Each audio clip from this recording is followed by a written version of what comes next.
Hi, my name is Shaquan Lewis, and I'm connected to Rocktown because both sides of my family grew up here. My grandmother from Texas moved here in the early 1960s. She migrated here from Texas because she was having trouble with asthma. So that's when she first moved to Rocktown, along with my grandpa on my mom's side. He moved here in the 1960s as well. And they pretty much, my mom and dad are both from DeWarty, California. My dad was here, he moved here when he was in elementary, and my mom, she grew up here her whole entire life. She was born here and raised here. Yeah, back then there was a lot of segregation still, so when they came here it was predominantly white, and they were African American, so that was like a big thing back then, and they were kind of like still segregated. You gotta remember, like my grandmother, she was born in 1932. She's 93 right now. So she experienced racism most of her life before she moved out to Rocktown from Texas. So a cool story is two of my aunts, one on my mom's side, one on my dad's side, they came here and they ran on the same track team. And one was the anchor of the relay team and one was the first leg. So to hear that story, I was like, whoa, that's like a connection there. And then one of my aunts on one side, my dad's side and my mom's side played basketball on the same team here.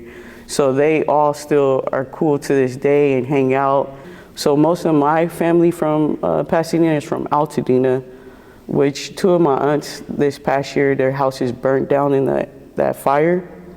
And so like I have family throughout that whole entire region. Because that's where African Americans were accepted to buy homes. So in Altadena, the community there is predominantly black, but that's where they were able to buy homes when black people were able to purchase homes. So it kind of hit me hard when their houses burned down because that's generational wealth that was created and now it's gone, you know. What I know of, they were treated pretty well. Like I said, back then, it was kind of still segregated, so it was a lot of predominantly white or predominantly black, and they pretty much stay separated still. They told me that it used to be like wide open, if that makes sense, and it would look like vineyards back then. Back then, what I do know is like everybody used to stick together. Church was a big thing, religion. My grandpa was a pastor at the church right here, First Baptist on Huntington. And then that eventually my uncle became the pastor of that church as well. So religion was a big part of people, the community in DeWarty. That's basically below the tracks. A lot of my family lived there. And when I was growing up, when they were growing up, it was called Rocktown. My generation called it the low end. So anybody who lived below the tracks, we say we're from the low end. If you live above the tracks, you're from the high end. So my dad's side attended Andrews DeWarty, and then they went to Northview Middle School, and then they graduated from DeWarty High. And one of my aunts was 1975 homecoming queen.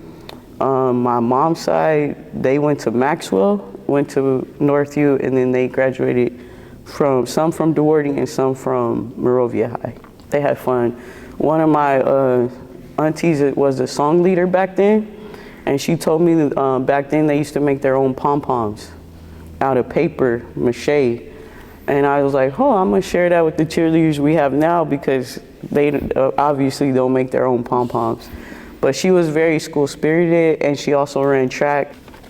Yeah, just building homes, building up businesses, because back then it was more like a vineyard type look, you know, with just dirt roads and stuff like that. If you go to the low end now or Rocktown now, it's still a few dirt roads. A lot of people live on dirt roads. I just drove on one the other day.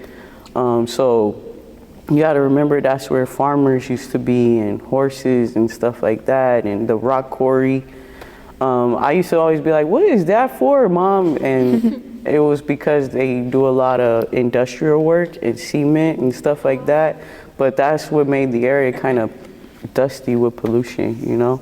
So that's why I was like, why would my grandmother move from Texas having asthma problems and move to a place like Rocktown where it was still kind of dusty, you know, but the air quality in California was better than out there, you know, because they moved from Rocktown back to Los Angeles. And so when my grandmother moved to Rocktown and she pretty much raised all her kids here, then she now lives back in Los Angeles. And the house that she lives in now is the house I now own, now live in. So that was kind of a good thing because now I have, like, we still have a generational wealth in our family. And so that's what I was taught, like, work hard and be able to provide for your family, leave a house behind. So the house that she ended up buying is now my house. What lessons or values did your family learn from living there? Like I said, loyalty, sticking together.